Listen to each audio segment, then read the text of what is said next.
Okay. I saw Jack Ryan on Tuesday, and on Thursday, I just went by myself to go see the new Spike Jonze movie, Her. It finally got a wide release this month, thank God, because when it had its limited theatrical release, I looked for it everywhere, and within just miles, there weren't any theaters showing it, which sucks. It's really hard for movies with limited theatrical releases around here. I really don't have that many options, which is a shame because there are so many smaller films, documentaries, things like that I want to go see, and I just don't get to until either they get slapped with a wide release, which isn't very often, this is kind of a rare case, so I took advantage of it while I could, or I just wait till they pop up on Netflix Instant, or I could rent them for $2 or $3 on Amazon Instant, something like that. Or they, Netflix DVD queue, things like that. I have my ways. But yeah, I've been wanting to see Her for a long, long time. Spike Jonze really is one of my favorite directors. Even though I haven't seen Adaptation yet. But I love Being John Malkovich, that's a fantastic film. And I love Where the Wild Things Are. That's honestly, sounds funny, but Where the Wild Things Are is probably one of my favorite films of all time. If I were to make a list, it's one of those that would just kind of have to go on there. I really love that film. I really do. And Spike Jonze has a way of... His scripts are brilliant, and that's not to say his direction isn't fantastic either, but his writing is just so crisp and human. God, that sounds pretentious, but I know it really is, and Her is no exception. Her was brilliant. I loved every second of it.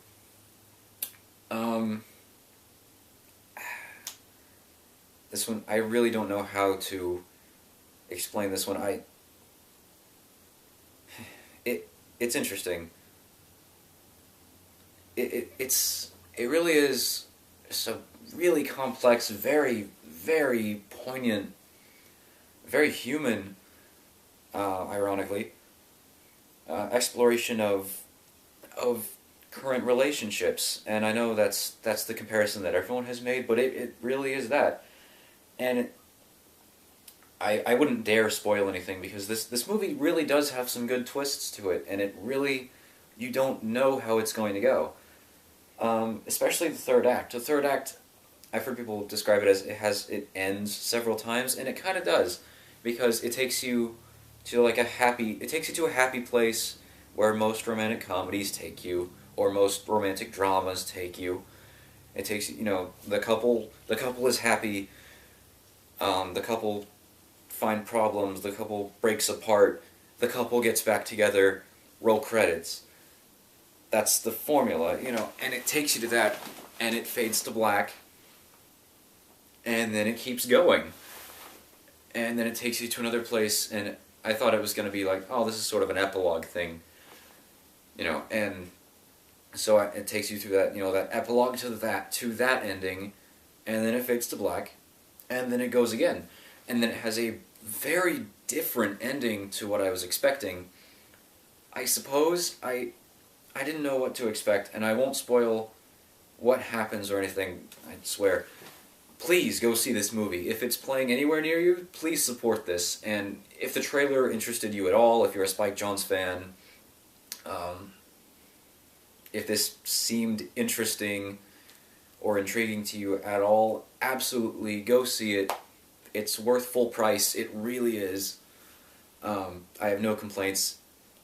Really, looking back at the movies I did see in 2013, well, I mean, I know I saw this technically in 2014, but going back to 2013 releases, this really was my favorite 2013 release. It really did hit home to me that hard. Joaquin Phoenix is great, as always. I think Joaquin Phoenix is always fantastic. Amy Adams. This really has been a year for Amy Adams. Oh, God. Between American Hustle, And this film, and I swear, I know there was something else. Damn it, what was the other movie that she was in this year? I know she was in something else. Well, maybe I'm thinking of The Master. That came out, that was 2012. Technically, it was like end of 2012. So I'm probably thinking of The Master. But still,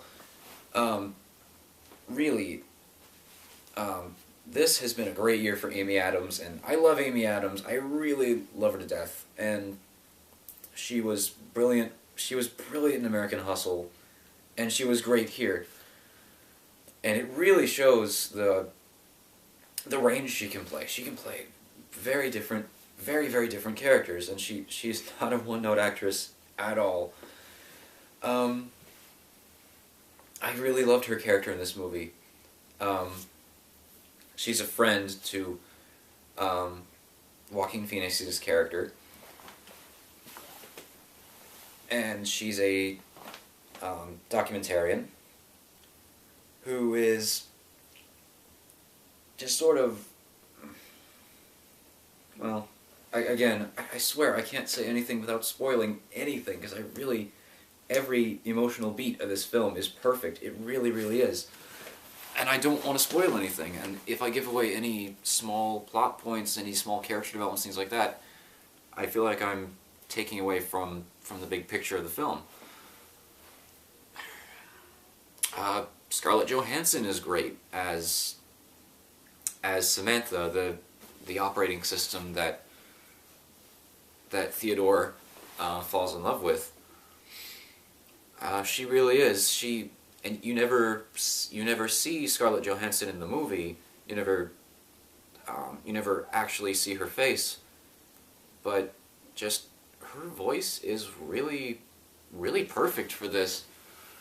And she's been showing lately that she really, not that anyone ever doubted that she was a really solid, really talented actress. I think way back in the 90s with Lost in Translation, she was really able to prove that. But she's still proving that. She was fantastic in Avengers. And she's fantastic here, and it is a very, very, very different, role from that, but she really pulls it off. And Don John, of course. She was in Don John, and she was brilliant in Don John. That was another one of my favorites. I didn't talk about it on this channel or anything, but Don John was amazing. If you haven't seen Don John, it's on Blu-ray now. It's on Blu-ray already. Go see Don John. Scarlett Johansson is really fantastic, really funny, really sexy, really, really interesting in that film. I did love her character a lot, even though you're not entirely, I don't think you're entirely supposed to like her. But in this film, it really does, her really does take conventions, like it has these moments that'll make you just go, "Aw, that's sweet," and then it'll turn around and kind of turn it on its head and explore it from another angle, and say, wait, and say, okay, why do you think that's sweet? Why are you responding this way, when if we throw in this small wrench in the system, it can actually be quite horrifying and unsettling, really. The different ways you can look at this relationship and this story, it really does explore it from all angles, and it doesn't sugarcoat anything, really.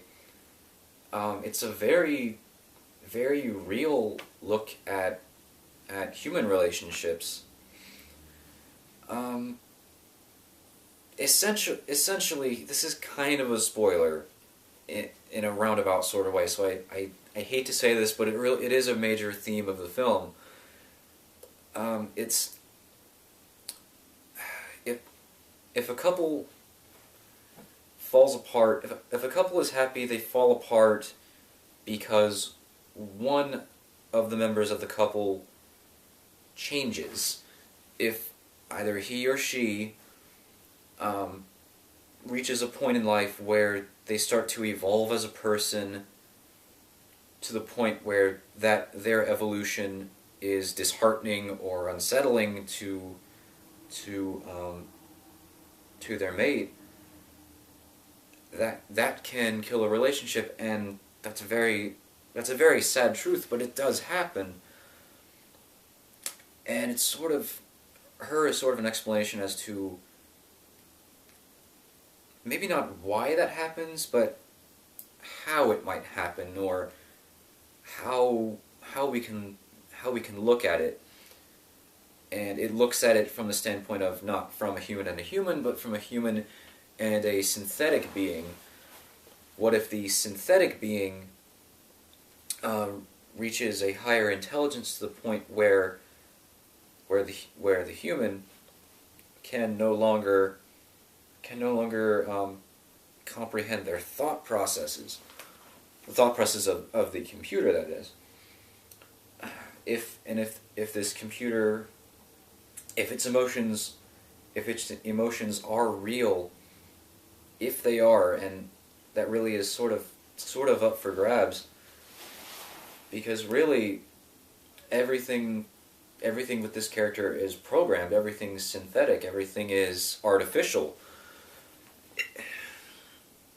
It's just there are so many layers to the story, and I really can't do it justice just sitting here rambling. I really can't.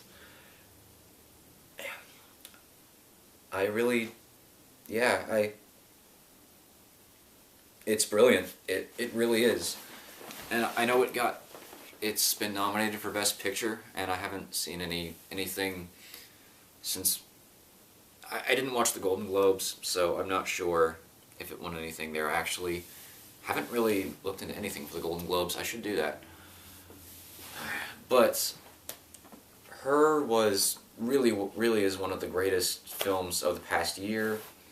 I think it's right up there with Spike Jonze's other work, and from what I've seen of adaptation, it's brilliant, and it really is. It really is up there with Where the Wild Things Are and Being John Malkovich. Yeah,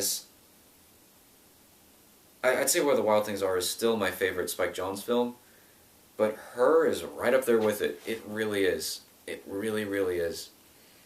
Go see it. If it's playing anywhere near you and you haven't seen it yet, absolutely, please go see it. Throw money at this. It deserves it. It really does.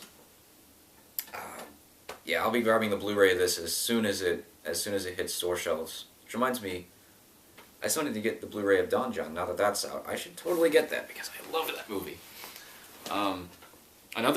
Don Jon was another kind of very interesting exploration of current relationships, human relationships, from a very different aspect, but also very witty, very funny, very poignant. And another one, we're on the roll here, The Spectacular Now. I had the pleasure of seeing that in theaters while I think it had a pretty short run, from what I remember. And it's on Blu-ray now, too. The Spectacular Now was brilliant, and I haven't seen 500 Days of Summer, but I believe it's from the same writers, maybe from the same director as that, but I haven't seen that movie yet. Spectacular Now was brilliant. It really was. It's an exploration of high school relationships. The thing is, with movies, high school relationships are typically portrayed as very one note, very oversexed, very fleeting. The Spectacular Now is a much deeper exploration of what a real high school relationship could be. These two people who really do care for each other very much, but they're incredibly flawed. And well, I think that's the theme with Her, Don Jon, and The Spectacular Now. They all have incredibly flawed main characters in different ways, and those flaws are used to explore the intricacies of human relationships. Maybe I'm just maybe it's just been on the brain lately. Maybe I've been a sucker for stories like that, but really, yeah, all three of those movies, that, hell, triple feature. I'm totally doing that. Triple feature. Her, Spectacular Now, and Don John. As soon as I get all three of those movies on Blu-ray. Yeah, that's... God, this wasn't very insightful. But really that's all I can say. Go see it and formulate your own opinions on it. And it is a movie that's... Not that it's a movie that's going to get very mixed reception, but it's a movie that's going to have people looking at it from various angles, I think. And that's a good thing. It should be explored that way, because relationships are not cut and dry. They aren't one note. They're complex, and it's a web of intricacies and emotions, feelings, and psychoses, society, things like that, that all form together to make a relationship work or not work. And that's what Her explores, really. Yeah, go see it. Absolutely go see it. That's my 2 cents. That's my rambling 2 cents. Go see it.